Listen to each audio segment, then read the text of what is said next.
And UK's Prime Minister Rishi Sunak met the Israeli leadership in Jerusalem yesterday and they expressed solidarity with Israel on the part of the United Kingdom. His visit comes a day after Biden's visit to Israel. The visit aimed to extend support for Israel and ensure ways to stop the conflict from spreading further in the region. Here's more.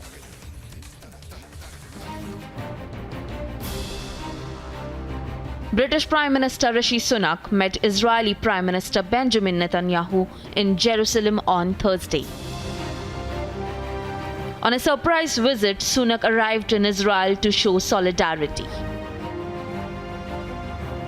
Rishi Sunak said that Britain is standing by Israel in its darkest hours as it wages war on Hamas. In the last 2 weeks, this country has gone through something that no country, no people should have to endure, least of all Israel, which has lived through some of the most awful scenes, the spectre of violence and terrorism every day of its existence. And I want to share the deep condolences of the British people and stress that we absolutely support Israel's right to defend itself in line with international law, to go after Hamas, to take back hostages, deter further incursions, and to strengthen your security for the long term. You describe this as Israel's darkest hour. Well, then it's for me to say I'm proud to stand here with you in Israel's darkest hour. As your friend, we will stand with you in solidarity, we will stand with your people, and we also want you to win. Sunak spoke alongside Israeli Prime Minister Benjamin Netanyahu on Thursday, a day after US President Joe Biden made a similar trip to Israel to express solidarity. Prime Minister Sunak, Rishi, I want to thank you for your solidarity, your clear, unwavering support from the minute this war began.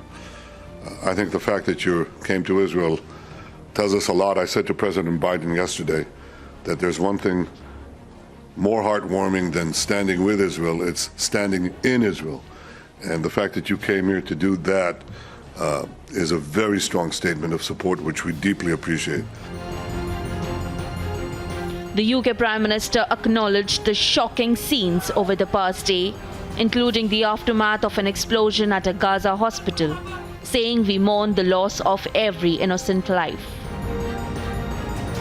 I know that you are taking every precaution to avoid harming civilians, in direct contrast to the terrorists of Hamas, which seek to put civilians in harm's way.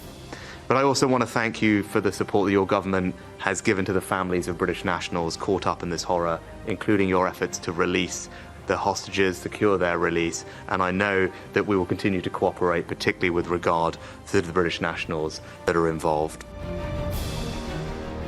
Sunak planned to travel Saudi Arabia later on Thursday to meet the Crown Prince Mohammed bin Salman,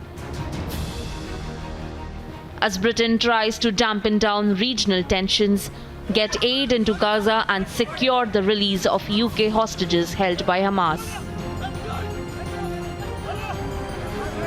The UK is pushing for the opening of the Rafah border crossing between Gaza and Egypt to allow aid to get in and foreign nationals to leave. After a visit by US President Joe Biden on Wednesday, Israel said it had agreed to allow limited humanitarian aid into Gaza, and Biden said Egypt had agreed to open the crossing to up to 20 trucks. British authorities have not said who they believe was responsible for the blast, which sparked angry protests across the Arab world. Agency report, Republic TV.